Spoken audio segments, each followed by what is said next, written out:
thermal and the solar PV. Well, this is the age of the era of solar, and so we looked at solar panels, and what if we have to use solar panels? The problem and challenges are they are not affordable.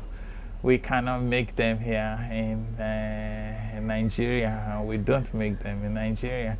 So if this is not indigenous, then sustainability will be a challenge. So in order to make our energy problem indigenous, how do we produce our own energy? And so we looked at the thermal component of the sun. What do we need this energy for? Drying, cooking. So we've designed solar cookers and solar dryers, and we have devised means of harnessing the energy from the sun, the solar thermal energy. But nevertheless, we also have a photovoltaic system using solar panels to pick up energy and the light energy from the sun. And this we can use for lightings and light appliances, such as the mixer and the shaker in our laboratories and so on.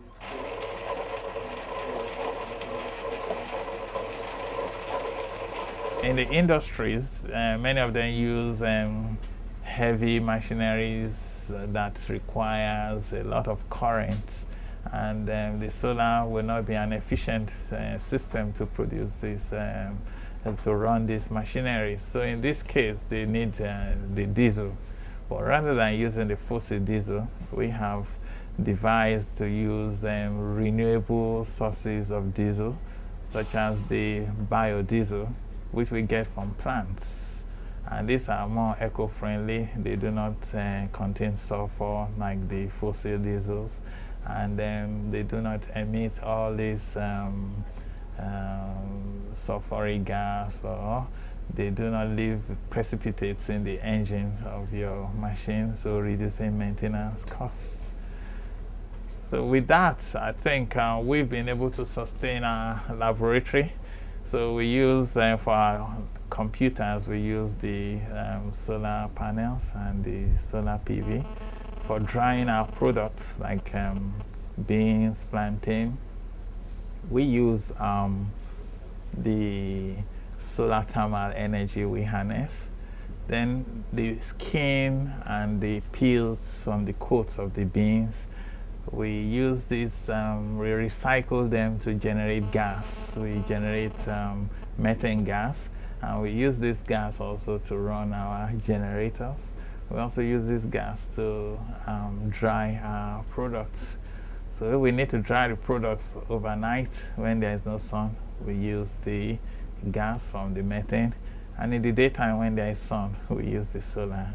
The initial challenge was funds, but I look at it that if I have to wait until I get all funds, we'll never get anywhere. So somehow I had to use personal funds to move it up to this stage, and hoping that at least it's been done to some reasonable extent and convincing extent. We can see we all feel cool here, and no need for fan, and no need for air conditioning. And our local means of energy has been sustainable for our own needs.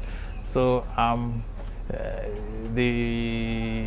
notwithstanding funds out of it, the other thing is that we need to train and educate the public on the needs and importance of energy conservation and energy efficiency, and how we can improvise in different ways for our energy needs at home.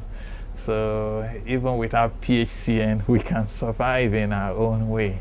Every green solution is expensive. For example, people say that about solar technology, that the panels are costly, you need an inverter or a battery to run with it. The cost has come down so dramatically over the past 5 years, in very recent years, that solar energy is now affordable. Like, for example, in Germany, in the country where the Heinrich Böll Foundation is headquartered, since the year 2000, we had this feed-in tariff. It was a policy and a law that enabled you to produce renewable energy from wind, solar or any other source and sell that back to government. Okay, we have a very wide grid. Nobody is off the grid. Everybody is connected to the national grid. Our PHCN reaches every nook and cranny. So if you have a panel on your rooftop as a single household, you can produce electricity, and if you don't use it yourself, you can feed it back into the grid. And that policy alone enabled, only in the year 2012, in 1 year only, Germany increased its capacity by 8,000 megawatts only of solar electricity. That is double of what Nigeria produces this year as a whole. That was only the additional megawatt power in 1 year. And we have as much sun as they have in Alaska.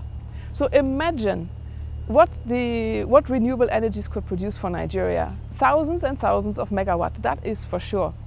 And thousands, or as I would say, hundreds and hundreds of thousands of jobs. In Germany, 400,000 jobs were created in the renewable energy sector. That is peanuts compared to what Nigeria could create in terms of jobs in the renewable energy sector. What Nigeria needs is training, so that, you know, I have heard stories of masons installing solar panels right under the shade of a tree. So where the sun rays can never hit the panel. So obviously then people get very frustrated. They say solar doesn't work. They will then tell you it's expensive and it doesn't work. It falls apart after 6 months. The main reason is that people have installed or sold these systems that are not really capable, that the quality is not correct or the cables were not correctly connected. There is nothing wrong with solar technology. It is affordable and it really works, but you need to know what you want and how to install it. And there is an effort by the National Power Training Institute in Abuja and Jos to train engineers, like masons and installers, you know, not academic level, but real people, real installers to install the correct renewable energy systems. So that is great. If every state had something like that, you could have a lot of decentralized energy production. We don't need to wait for the PHCN grid. It's fine that it's been privatized, but we don't need to wait for the grid to reach everywhere. You will see, probably, that's my own estimation, that the demand for power will increase to such an extent that the discos and gencos, they will try to satisfy that demand and they will find it difficult to extend the grid. With the development of renewable energy, the issue of subsidy has been raised. The whole debate of renewable development and subsidies and the related calls for free market supremacy have been asked to be influenced by the basic historical fact that energy subsidies have been constant in most countries of the world. Most energy subsidies have gone to developing fossil fuel resources. Over time, the oil and gas industry has profited from tax breaks compared to the renewable industry. Essential that we have to convince the government to stop the malpractice of subsidizing kerosene. It's a long way. Divert that subsidy, which is every year. You know, it's a continual bleed. If you can convert the subsidy into a scheme that subsidizes equipment, or makes it more affordable for homes and homeowners, then the government is freed of the subsidy.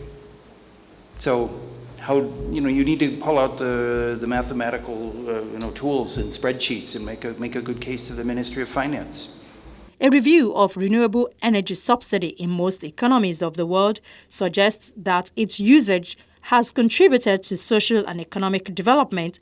It has created incentives such as security of power supply, environmental improvement and employment and social benefit. Nigeria, statistical information we've gotten from our Greek ministry is that we have about 33 million hectares of cultivable arable agricultural land in Nigeria. And so far, we have tapped less than 10% of that. So I believe there is no conflict, energy or food versus energy. Rather, it's food and energy moving together. And we in NMPC, all our biofuel projects are geared towards maintaining food production and at the same time providing a greener energy. The government has been asked to step in and promote this revolution By creating and enabling a sound investment environment and favorable policies to guarantee financial rewards like tax exemptions and renewable energy credits, the benefits of generating more electricity from solar, wind, hydropower and biomass in Nigeria are numerous.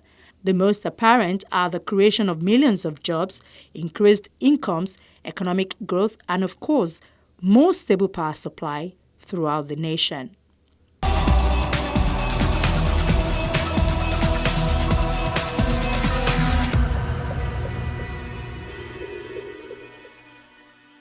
Revolution 2012 states that renewable energy, if smartly used, can and will meet our demands. That is, no oil spills, no climate change, no radiation danger, no nuclear waste. Simply energy we can trust.